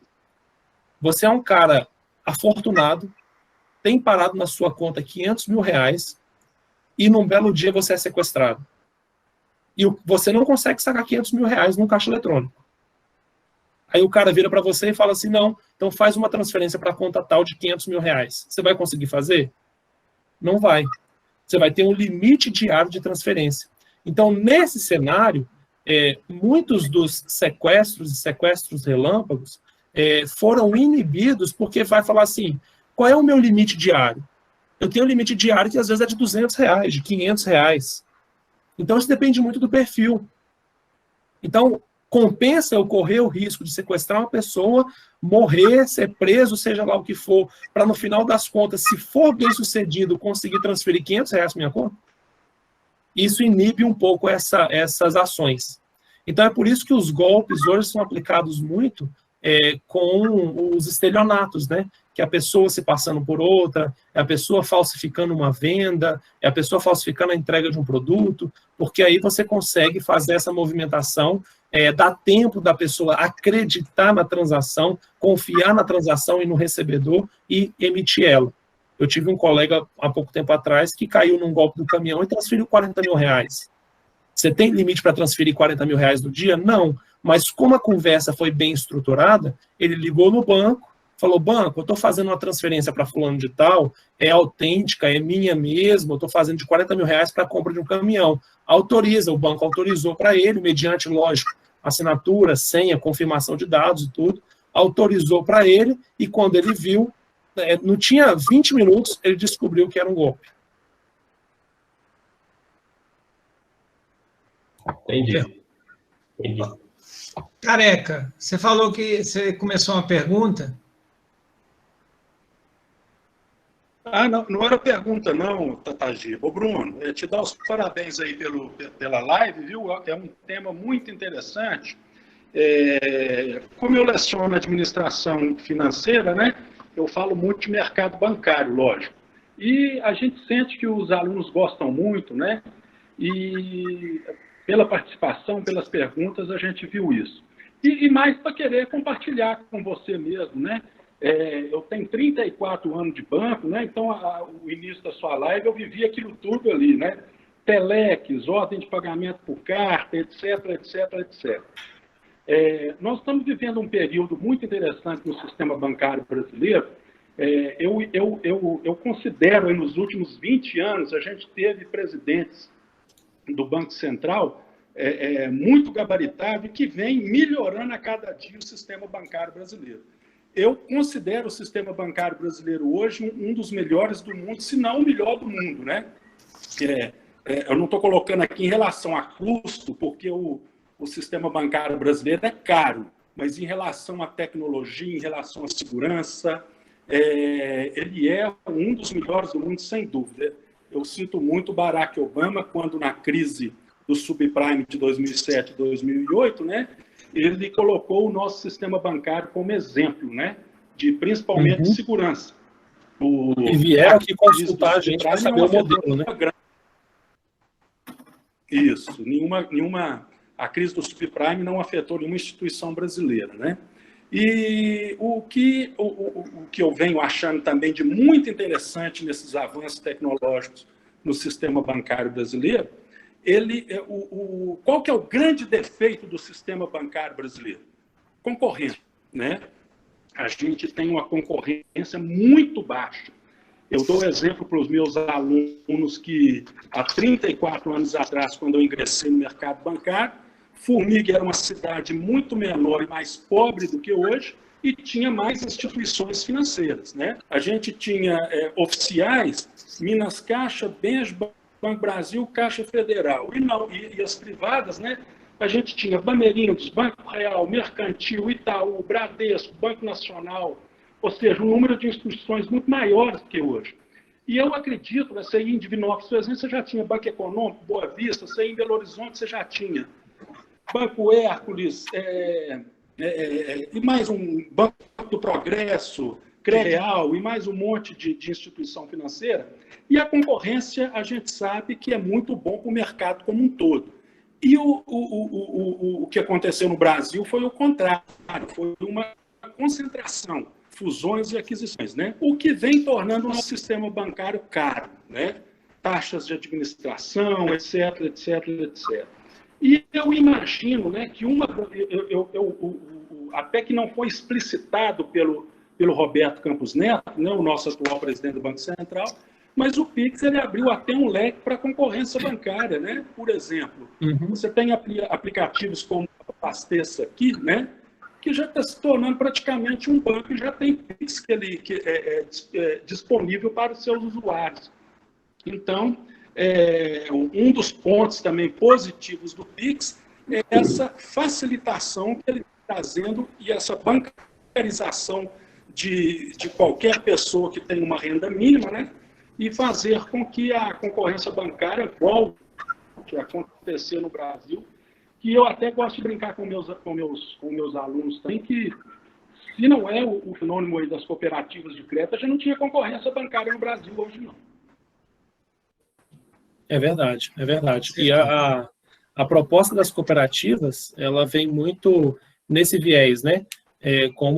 Primeiro, eu vou agradecer, né, o Careca pelo elogio aí que ele me fez quanto à apresentação, porque eu estou morando há 1 ano em Formiga e não conheço pessoalmente, mas já ouvi falar do Careca na cidade inteira, né? O Careca é o Careca do Banco Itaú, então todo mundo fala bem, né? Então pode ficar tranquilo que a reputação é boa, tá, Careca? Todo mundo fala e fala bem, e eu recebi um elogio de um cara da envergadura moral que ele tem. Para mim, eu vou até anotar isso no meu currículo agora, né? Eu participei de uma live e o Careca fez um elogio ao meu respeito. Ei, Careca, se ele conhecesse você jogando vôlei, Careca, aí que ele ia achar bom, hein? Eu te falar. Mas essa é a proposta que as cooperativas surgiram, né? Porque, como o Careca falou que em Formiga tinha muito mais instituições financeiras do que tem hoje, era tudo muito difícil o acesso, porque a instituição financeira não era para todo mundo. Não era igual é hoje, que todo mundo quer que você abra uma conta. Antigamente, você era privilegiado de ter uma conta bancária. E aí as cooperativas começaram a surgir nesse viés, de olhar e falar assim, olha, eu tenho pessoas não bancarizadas, embora não era esse o termo na época, eu tenho pessoas não bancarizadas, precisando bancarizar, precisando de crédito, de capital, e começou-se um trabalho em cima disso. Então, por causa desse viés, as cooperativas ganharam uma força muito grande, principalmente nas regiões interioranas. Porque quando você pega Formiga, que hoje é maior do que era anos atrás, que hoje tem um poder econômico maior, você tem menos bancos, porque não desperta tanto interesse em todos os bancos assim.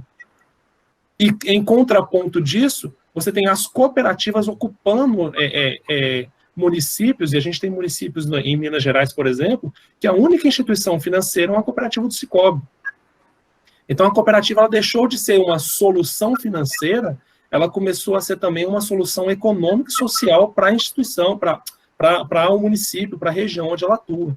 Então, isso deu muita força, e é por isso que vem numa crescente tão grande, né, o modelo cooperativista, que é esse modelo de trabalho onde você traz as pessoas para se tornarem sócias e dentro da instituição financeira, né? E eu gosto muito de falar isso, porque se eu discutir com o Careca aqui sobre algum associado meu, cliente dele, ele tem condições, às vezes, de conseguir condições melhores para o cara numa negociação do que eu.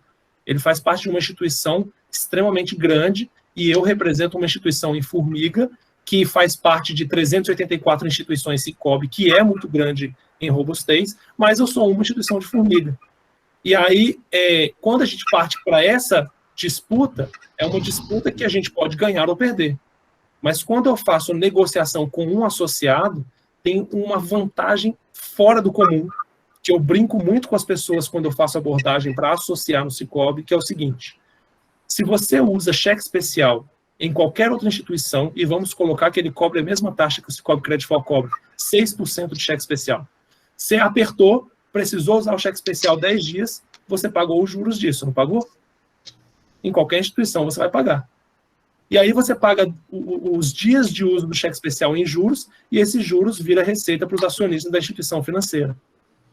Dentro do Sicoob, esses juros se tornam resultado, que no final do ano ele é revertido em assembleia, trazido para votação para todos os associados e rateado as sobras para todos os associados que fazem parte da cooperativa.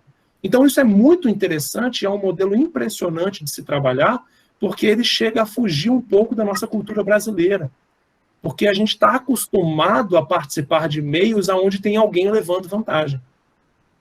E a cooperativa ela vem num pilar, numa estrutura, onde o propósito é te atender bem, eu preciso de resultado e receita porque eu tenho custos para isso, mas não se preocupe, se eu arrecadar mais do que eu preciso, eu te devolvo a sobra. E isso acontece todos os anos em modelo de assembleia.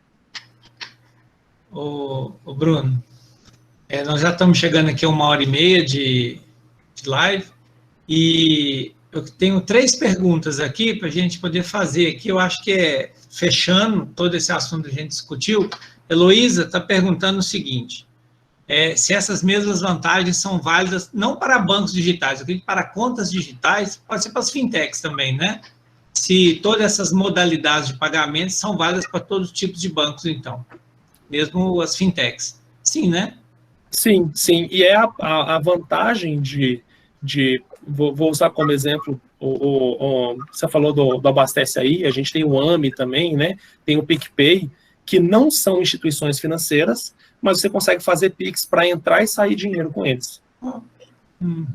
Entendeu? Então, isso integraliza eles no nosso mercado financeiro, né? Aqui a pergunta da Rayane, que eu acho interessante, que é o seguinte: se for para escolher, então, entre o Pix e a transferência entre contas, no caso de uma transferência de conta a conta, Sicoob para Sicoob, né? Qual que seria mais viável, já que ambos não têm custo? Acho que... Nesse sentido aí, ele é totalmente indiferente. Qualquer um dos dois vai ser feito, vai ser com a mesma rapidez, porque se for dentro da mesma instituição financeira, a troca de informação é muito rápida, vai ser na mesma rapidez. A única vantagem do Pix é que você vai receber uma mensagenzinha bonitinha em cima do celular falando: legal, você recebeu um Pix. Aí que vem a questão da pergunta da Flávia. A Flávia está perguntando assim, eu vou ler a pergunta dela para a gente poder formatar. Bruno, teria algum meio de conferir o Pix sem ter que acessar a conta? Porque ele é muito mais viável por não ter taxa, mas o cartão, por exemplo, em um estabelecimento, tem a via da transação. Ou seria só o comprovante de quem está realizando a transação? No caso, é o comprovante, igual você falou, a mensagem, né? Eu entendi que a pergunta dela é do lado do comerciante. O comerciante está vendendo um produto e ele quer saber se a cada venda dele, ele precisa consultar a conta corrente para saber se caiu ou não, ou se existe alguma forma de conciliação para isso. O Pix ainda é uma ferramenta muito nova, mas já existem estruturas sendo montadas em parte de aplicativo ou programação para que você coloque dentro do caixa e aí você libera um acesso para ir conferindo isso. Eu não sei te dizer ainda se isso já está viável e funcionando, e nem se isso vai realmente fluir nesse modelo. Porque para você fazer isso, você vai ter que liberar um acesso a informações da sua conta corrente.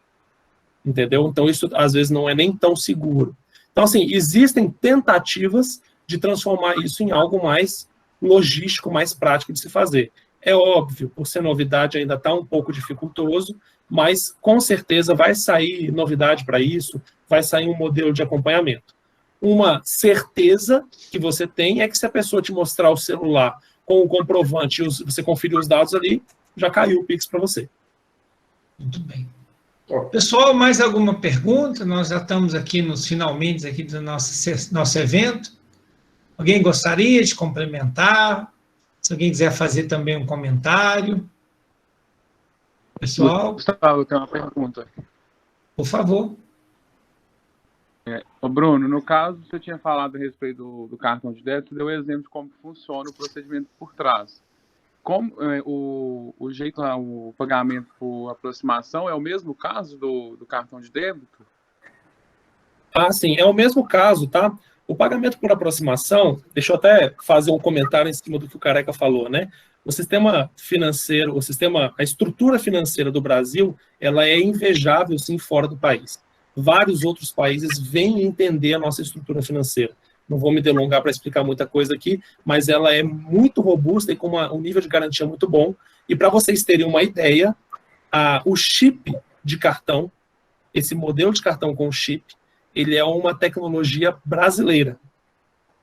É uma tecnologia nossa. E, às vezes, vários associados do Sicoob já tiveram dificuldades de viajar para o exterior e a maquininha no exterior não conseguir ler chip. Porque em alguns lugares no exterior a maquininha ainda lê só tarja magnética. Então, assim, para vocês entenderem a robustez da nossa estrutura, né? Nós temos uma estrutura muito boa, tá? Respondendo à pergunta da aproximação, ele funciona na mesma questão do chip, tá? Você tem que validar através de uma criptografia muito robusta e você aproxima o cartão da maquininha, ela emite um sinal criptografado e recebe o sinal criptografado. Com isso, há uma troca de dados para que a transação aconteça e, após essa aproximação, o fluxo de transação é exatamente o mesmo. Vai para a bandeira, vai para a processadora, vai para o banco emissor e retorna aprovando ou não. Ok? Ô Bruno, se caso o meu Pix demorar... Bruno, se caso o meu Pix demorar a cair, onde que eu posso recorrer? A minha agência? Ou... Você como recebedor? Eu como recebedor... Você não tem muito o que fazer como recebedor, porque se você não recebeu, não tem registro da transação na sua conta. Certo. Você como emissor do Pix, aí você vai ter que consultar o seu saldo para ver se saiu realmente.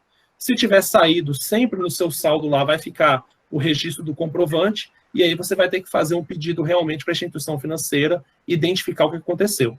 É muito recente, mas eu posso dizer que até agora eu não vi nenhum caso disso acontecendo. Tá? As transações são todas concluídas. Entendi. Obrigado pela resposta. Nada. Muito bem, pessoal. Mais alguma pergunta? Só mais uma. No caso do seu celular, Bruno, que você conseguiu colocar o cartão através dele, como que seria realizada a transação? No caso do celular, eu vou falar do Sicoob, porque aí eu sei como é que funciona. Não sei nas outras instituições como é que está o cadastro. Mas o Sicoob tem o desenvolvimento junto com a Samsung para a carteira digital da Samsung, chamada Samsung Pay. Então, se o seu celular tem capacidade, tem o NFC, a tecnologia de NFC, que é de aproximação, e tem o Samsung Pay instalado, na hora que você abre o aplicativo do Samsung Pay, ele pede para você cadastrar cartões.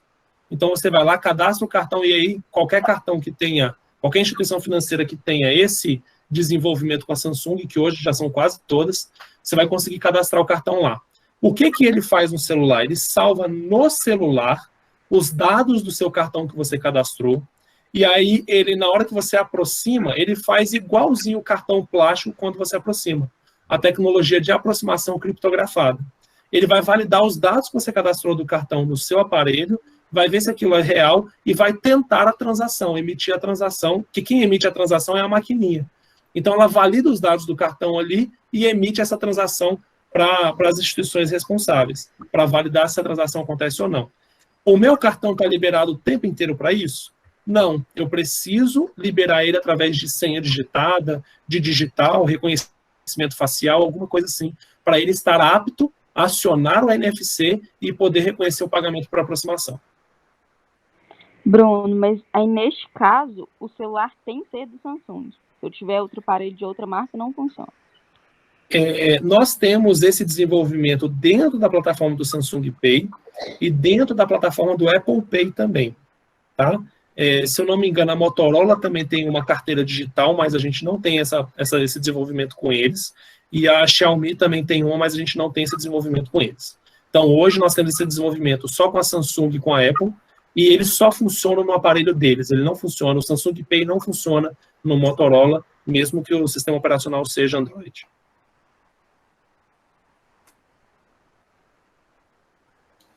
Muito bem. Pessoal? Olha, Bruno, a gente está aqui agora, se nos permitir, então, nós vamos finalizando o nosso evento. Primeiro, eu queria agradecer a todos os alunos, convidados que nós tivemos aqui no evento. Muito obrigado mesmo. Desculpem aqueles que, infelizmente, tiveram dificuldade com a entrada, mas a gente não estava esperando isso aí. Né, Sr. Luiz? Isso é novo, isso é muito novo e, infelizmente, cada dia que a gente aprende. Quero aqui agradecer aqui, ó, Luísa, Gabriela, Felipe, Tália, Pedro, Júlio, Rafael, Paulo, Fernanda, Camila, e aí vai, que estão na outra sala, tá, Bruno? Tem uma outra sala que está assistindo a gente também, certo? Muito obrigado a todos. Meu agradecimento especial ao Careca, à Jussara, ao Sr. Luiz, por estar aqui conosco, nossos professores. Um agradecimento especial ao Daniel, nesse momento ele não está aqui, ele teve que sair porque ele está em outra atividade acadêmica. Muito obrigado. E, Bruno, a você nós vamos render as nossas graças, viu? Muito obrigado por dispor seu conhecimento para nós. Já vou adiantando que isso aqui, vou falar que eu sempre falo para quem vem aqui no nosso evento. Você está ferrado, porque agora, ano que vem, você volta. Né? Isso aí você já pode ir esperando, novas turmas virão e estaremos com você. E se Deus quiser, deixo aqui para todos a nossa esperança seguinte: logo, logo estaremos em formato presencial, se Deus quiser. Vacina está chegando, as coisas vão acontecendo, a ciência vai aprendendo a lidar com a Covid, e se Deus quiser, nós vamos vencer tudo isso aí, logo, logo estaremos novamente presencial no Unifor. Agradeço a toda a equipe do Unifor, que sempre nos dá esse apoio, e deixo aqui, Bruno, espaço aqui para você fazer a sua despedida aqui para nós. Eu só tenho a agradecer, tá, Gustavo? Agradecer a você, a todos os membros da Unifor pela oportunidade, pela disponibilidade. Agradecer a cada um de vocês que participou aí, eu acho que foi muito bacana. Eu confesso que eu achei que seria algo com menos perguntas, porque eu falei assim, o pessoal vai participar de uma live, já fica mais frio um pouco e tal, mas fiquei, sim, te confesso que bem entusiasmado com a quantidade de perguntas. Adoro esse envolvimento, acho que enriquece demais, traz muito da visão de cada um e compartilha com todo mundo. Agradeço todos que participaram aqui, aos que não perguntaram também agradeço. Foi muito importante ter vocês participando. E aí eu faço até um convite, né? Se vocês quiserem conhecer o Cicobi Credit For, participar de alguma coisa, a gente está aberto lá para atender vocês. A maior parte aqui, eu vejo pelas fotos que estão aparecendo, são carinhas novas, né?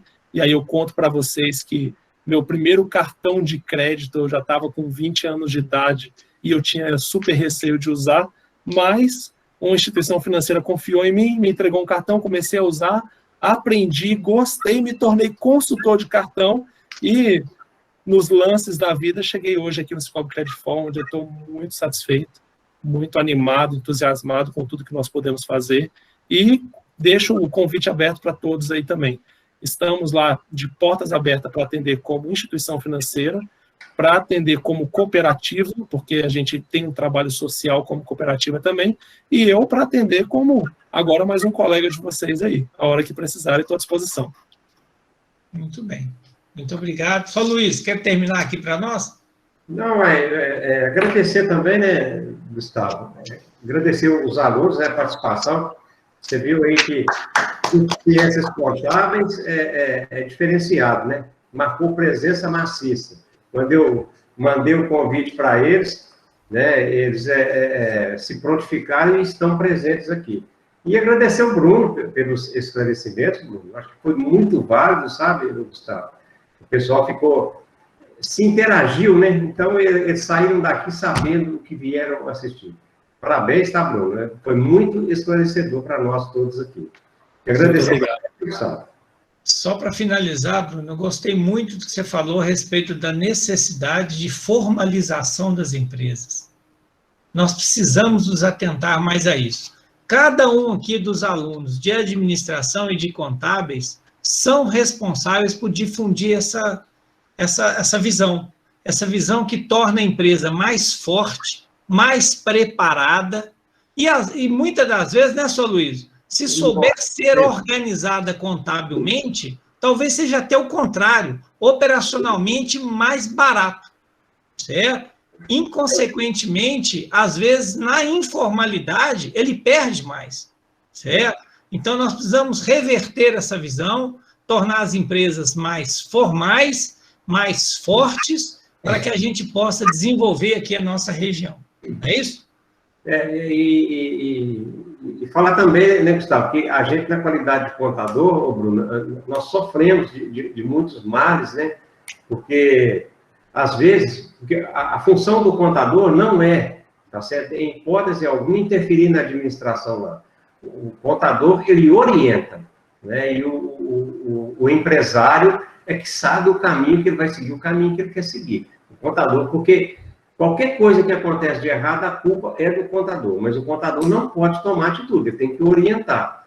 E a gente vê muito isso, e eu falo bastante isso, que o empresário que não se programa para pagar imposto e fica na ilusão de criar patrimônio em cima da sonegação, o que ele está fazendo? Ele está utilizando o dinheiro do governo. No dia que o governo corta aquilo dele, além de tirar aquela fonte que ele teria, ainda toma aquilo que ele ganhou para trás. Isso é fato. O governo não perdoa, né? E quando foi instituído, Bruno, o SPED, tá certo? Que é o Sistema Público de Escrituração Digital, ele veio vamos dizer, fracionado, né? Veio primeiro o SPED contábil, depois veio o SPED fiscal, vem o E-social, e está aí o E-financeiro.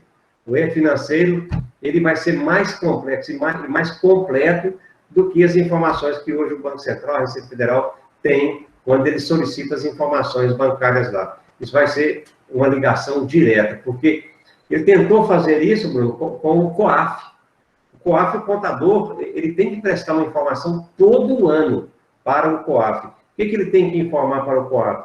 Se tiver um empresário com indícios de sonegação ou sonegação comprovada, ele tem por obrigação informar. Isso não tem como informar. O contador não pode trabalhar para o governo. O contador é auxiliar do empresário, é auxiliar também do governo, mas ele trabalhar para o governo e ficar entregando os clientes ao governo, isso não é função de contador. O contador orienta, né? E o empresário segue a linha que ele acha, entre aspas, que está certo. Mas o camarada que não se programa para pagar imposto, a empresa dele é inviável. O imposto existe para todos. Ele não é diferente para mim do que para outro. O que muda é o regime de tributação. Mas eu posso me enquadrar, igual você citou o exemplo do MEI, da microempresa, mas eu tenho que me enquadrar nela, eu não posso ultrapassar. Se eu ultrapassar, eu me igualo a outro que já ultrapassou. Então, o sistema tributário, ele é igual para todos. E o espaço está aí. Cabe entrar nesse espaço aquele que se planeja, aquele que sabe, que tem orientação para fazer isso, né? Então, isso é muito sério, né? Quando eu falo do E-Social, eu estou falando lá do INSS, que já é ligado com Receita Federal, aquilo é instantâneo, né? Você passou as informações, pronto, os órgãos todos já têm conhecimento, né? Então, o futuro é esse. Na hora que você julgar lá na sua conta lá, todos os órgãos saberão disso, instantaneamente. Liga o microfone aí, Gustavo. Liguei. Pessoal, muito obrigado. Algum aluno quer despedir aqui, pessoal? Fazer um agradecimento para o Bruno, em nosso nome aqui? Algum aluno se dispõe? Agradece aí, Vanessa. Lohane. Muito obrigada, viu? Foi, assim, super interessante. Eu que já trabalho na área, fiquei muito impressionada, tinha muita coisa que eu não sabia e gostei demais. Muito obrigada por você passar seu conhecimento para nós. E, nossa, adorei. Muito obrigada. Muito bem, Vanessa. Muito bom mesmo. Gente, mais uma vez, então, muito obrigado. Bruno, muito obrigado. Boa noite a todos. E, se Deus quiser, vamos voltar com outros eventos aí, se Deus quiser. Boa noite. Boa noite, pessoal. Obrigado mesmo. Boa noite. Um abraço a todos. Tchau, tchau. Tchau, tchau. Boa noite, pessoal. Boa noite, cara. Boa noite.